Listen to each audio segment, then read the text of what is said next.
So this is weekly commentary 57. So from the previous weekly commentary, we expected a move down lower and then, protract down lower with FOMC and come back up. We didn't quite get the move entirely back up yet, but the move has started. Now, this is a rejection block.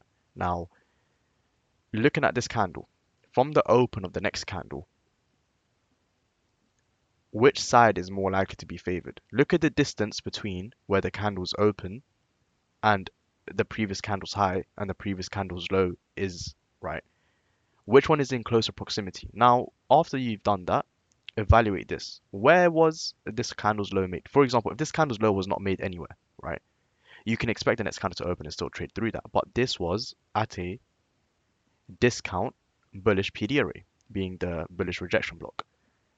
Now, we have this fair value gap here to work towards as well. So mark that fair value gap out on this weekly time frame. Just if I stretch this out and make it more clear.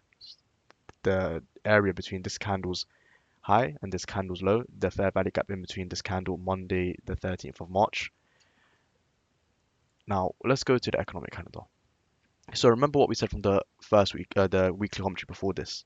Let's exercise our energy into the start of the week of the Forex Factory calendar, sorry. Where does the news drivers, rest? So we have pound, right? And then we have consumer confidence on Tuesday. Wednesday, we don't really have much.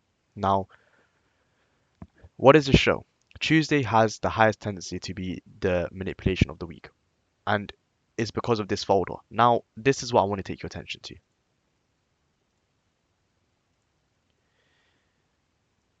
This 3-bar swing pattern. So you see how this is Thursday, and we had the news on the Friday, and I took your attention to this on the Telegram group chat, but I want to take your full attention to this because it should clear up a lot of questions regarding, trading in line with the news events and how to form a bias with the news events. The focus is always this, and it's always been this since the start of the mentorship. Where is the next candle's likely to print towards? We don't care about where we're going to be, in a week for now. Right now, we're focusing on the daily time frame, whereas every single daily candle likely to print. And on the weekly, we use the weekly to aid us because if we know where the week is going, we know that the days of the week should point towards the weekly direction, and then the monthly and so on. We don't really go past the monthly. 3 month is like for very long term targets. Now, with FOMC, it drove a lot lower into this rejection block and it created this swing point. Now, Friday has news events, right? Friday has news events. Now, how could you know that? It's very likely that Thursday capped the range. What I mean by capped the range is that on this bearish week, Thursday made the low of the week. How can you know that? Where did it hit into? A discount PD array on the weekly time frame, right? It's also this, foreclosure breaker block. If I zoom out, breaker block, order block, right? And we created that swing. So we swept the previous candle's low and we came up and closed a lot higher to the candle's high rather than the low of it. So where do you expect the next candle to trade towards, right? Assuming that the next candle has news, you expect it to trade away from it, right? From this pattern right here, inside of where it is in price, remember, it's at the discount PD array, made at the discount PD array. You expect the next candle to push away higher. Now, let's substitute that for what we have coming into this week. So let's talk about the Monday and the Tuesday. Let's say that this is Monday, or let's say that this is Monday. Monday trades down lower, and Tuesday with the news manipulates down into a PD array or sweeps, previous week's low, day's low, right? A significant liquidity pool, or some level of 4-hour, daily, weekly PD array, and you get this rejection, right? If you go on to the 1-hour chart, you can see strong, clear displacement away. That's how you understand if that day is likely to make the previous, the opposing end of the range. From what the previous candle did, you can tell if the next candle is going to have a high tendency to sweep the previous candle's low or high. For example, this candle, we opened relatively close to the low and we swept it. This candle, where did we close, in close proximity to the high or the low? The high from a discount PD array. So where is price? Where did it come from? Where is it likely to go? Price is here. Where did price come from? A discount PD array. Where is price likely to go? Break buy side liquidity, right? Also consider this daily fair value gap. This is the weekly fair value gap outlined here. But consider this working your way to this, this fair value gap. Now from the daily, I'd want to favor bullishness into this fair value gap at least, and then I want to monitor it, right? If we can get above here and reclaim this fair value gap, or we create a fair value gap in moving higher into here within this candle. So right now we have this candle's low, this candle's high. We need a candle's low to confirm a fair value gap between this candle's high and whatever the low of this candle is. And if we start respecting bullish fair value gaps, we can see and creep our way back up to, this level of, this here, closing this volume imbalance and ultimately make our way back up to this high here, right? So I'd favor going bullish into this fair value gap on the daily first and see if we're met with, strong displacement on the hourly to the downside. And then if it is, we can continue down lower. Right now is we need to see what PDRA is being respected. We've respected this PDRA, and is that going to offset, a buy program to the premium of this range being this fair value gap between this candle's low and this candle's high. Now euro, if we go on a week, and this is another example, is just inverted, right? This 3-bar swing low, 3-bar swing high. Say that this is the day before the news event. You know that the news event is likely to be distribution, right? Now, if this is the day of the news and you see this candle, you know that this candle has a high tendency to run this candle's high because it's the candle with manipulation inside of it. It's all about where you are in the power of 3 and what has been done in the power of 3. What stage of the power of 3 are you in before the news event? So this, right, the 3-bar swing, right, this is the manipulation of the AMD inside of a 3-bar swing. Therefore, the next candle is likely to be distribution, especially if it has news, right? This is how you have to frame it. It's not always black or white. You have to always consider, are you in is the news likely to be manipulative or distributive, right? If that's a word, always going to be distribution. And you have to match it with where price is. Is it hitting off a PDRA before the news, or has it not yet met a PDRA and it can be manipulation to the PDRA and then away from it, right? Now with euro, we traded into this fair value gap that I gave you guys attention to. Now, same thing. Let's see if Monday creates a fair value gap, right? Let's see if we keep this candles open. We don't close into this candles high, and then we can see with this bearish fair value gap if we can work our way back down to this fair value gap and ultimately back into this bullish rejection block. This is a rejection block. The swing low, right? You see how it swept sell stops? It's a wick. That's a bullish rejection block, right? So you have a range here, right? Rejection block, order block, fair value gap, breaker. You see how it's always in the order, right? If you split it, the breaker, there's fair value gap, order block, rejection block. And likewise, the rejection block is also at the opposing end of the swing point, the range, right? And this high here, this is also a bearish rejection block. Now, going back into the weekly profile that's likely to, be at hand. So we see Tuesday high, tendency. Depending of if Monday is very manipulative or not, then Tuesday will likely be the opposing end of the range. And then Thursday, we have unemployment claims and we have the GDP, right? Friday, we don't have much.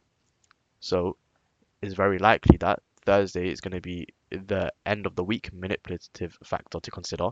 Now, remember, it doesn't mean it's going to cap the range, but it could offset a strong displacement move. And if there is still room for Friday to move into continue the weekly expansion into a PDRA, then yes. But if Thursday's news trades down heavily one way into a PDRA and rejects off, right, just like this, right, let's say this is Thursday again and hits a PDRA, then you can expect Friday to move back into the range. This is time and price. A specific, on the daily chart, a specific day of the week hits into a PDRA is likely to create a swing point. So that is likely to be the cap of the range. What I want you guys to focus on is this as well. And this could be a little homework for you. Find on your Forex Factory calendar, get up your Forex Factory calendar, and you see this low and this high. Find what news events were made with these swing points, either the day of it or one day before it, right? not one day after it. One day before it or one day after it, is there a significant news event that's made this swing low and this swing high? Now, then I want you to understand, where were these swing points made? This one we know was inside a monthly fair value gap. This one was buy side liquidity sweep. So you can frame on a daily chart with news events, significant news events, and understanding, purging liquidity and being inside of, higher time frame PD arrays is very, very, you know, predictable where swing points are likely to be made in the market. Now you can take that same thing and apply it to your 15-minute chart, for example. You have a level of buy side liquidity here, right? This candle is news, and you see that 3 bar was made that swept the news, swept the liquidity with the news. What follows after a 3 bar swing? Distribution, right? That move there, fair value gap, move down lower. 3 bar swings inside of PD arrays or 3 bar swings that sweep liquidity, you can have an entire trading model in it. And in the weekly report, we spoke about that as well, right? Um, some of you asked me to touch on the S&P. I'd say focus your energy onto forex, because this is is very sideways. It's in and out over this range, right? High, this low to this high. This candle, I mean, I'd favor the candle more. I'd rather hunt shorts over longs on the S&P. This market, you see how long we've consolidated for, since October, right? There has to be something over the horizon. I'm not really a tin foil hat person, a conspiracist, but when the yield market is consolidating, because this offsets large moves across all the markets. You'll see when this market moves, right? The S&P and the DXY, they both move heavily. Saying that the DXY moves heavily, of course, then foreign currency also moves heavily the opposing way, right? The major pairs. I thought that FOMC was going to be the mover, but clearly it was, more accumulative than being, you know, the actual expansion away from the range. So it kind of, you know, provokes a thought. What is going to be more significant than an FOMC meeting when they, the fund rate, when they change the rate? What's going to be more significant to move the bonds out of its consolidation? It's, I wouldn't know. I'm not too sure. Perhaps they're just waiting for the next FOMC meeting. Could be a thing, but it's been consolidating for months now, right? If you go on a monthly chart, it's been consolidating for months, right? If we go to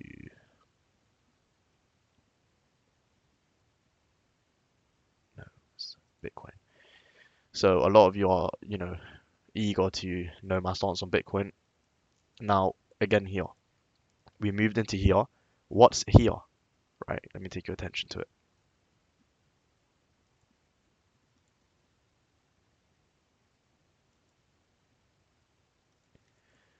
Fair value gap, 3 bar swing.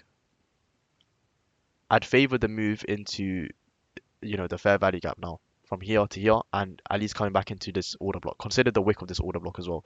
This is also being a bullish breaker, right?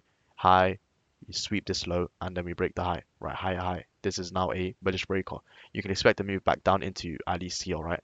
I'd favor the move down lower rather than higher, breaking, into this region here on Bitcoin. But that's going to be it for the weekly commentary. Everything else is now, tied into the weekly report. So the weekly commentary is just going to be for where we expect the next candles to print towards. So I'm favoring the move into this fair value gap here, and I'm going to then monitor the daily candles, right? What I'm going to monitor is this specifically. The fair value gap creation after this candle. So Monday opens, if there's a fair value gap created here. And if we displace into this fair value gap, it's about the disrespect of bearish PD arrays, right? So you see how we had this fair value gap here. If we perhaps, get above it, reclaim this fair value gap, it could be, the step ladder to, make our way to the premium of here, and perhaps, close into, this high of this candle. And what that translates to is, lower prices for euro here. Now, if you go to the weekly for euro, we had a rejection block here, and it looks like we've made a failure swing. Now, if we make a failure swing low, you can expect lower prices coming down back into euro, at least to the discount of this range from this low to this high, you can come back at least to the 50% and hunt short, and that would set up a few weeks of bias, right? Because this is a weekly time frame. If we get a failed swing low and we break this low, it's very likely we're going to come and meet the discount of this range again, and then of course that's going to be the inverse for the DXY. For pound, I'd leave pound to the side, right? I'd focus on euro because there's a lot of manipulation coming into the pound. It's more likely that this is going to diverge because the Bank of England is speaking this week on I believe the Monday and the Tuesday. So I'd leave this pair for now. I'd focus my attention onto euro. You can see that the higher time frame is just much clearer. Euro GBP is quite sideways. When it's sideways, both of these, one is not better than the other. It's when it's clearly trending. Like from here, this shows a strong euro. In the face of a weak DXY, right, you'd want a long euro USD. If you go to December or even this week, right, the 30th of Jan, given that the DXY was bearish, this was going to be, euro USD was going to be the strongest mover. That's when you want to consider euro GBP. When it's kind of sideways, right, as if you're on a daily, when it's kind of chopping in a range, I just like to focus my attention to euro USD. But of course, if it shows clearly that there is underlying strength or weakness in the pound that I can, inversely correlate with the DXY, then I have to favor GBP USD. That's just the rules, right? So that's going to be it for this weekly commentary. Any questions, always ask. Remember what I said, and the gem of this weekly commentary was in what I said at the start with the Forex Factory calendar and understanding how where you are within the news and before the news, if you can identify a 3-bar swing or manipulation before the news event, you can understand that the news event is likely to be distribution. And be very critical in understanding where you are in terms of candles closes. Are you closer to the high or the low? Because then it makes sense for the candle, right?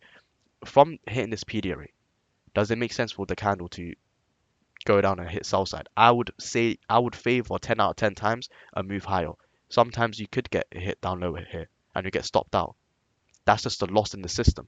But you know, if you take that 10 times, you'll see that more times than not from a higher time frame discount PD array when you move and reject heavily away from it and you close closer to the candles higher than the low like this candle, the next candle is going to push up higher and probably reach for a level of fair value gap or back to the discount premium of the range in this case, right? So consider those things. So until the next time, and I'll catch you guys in the next one.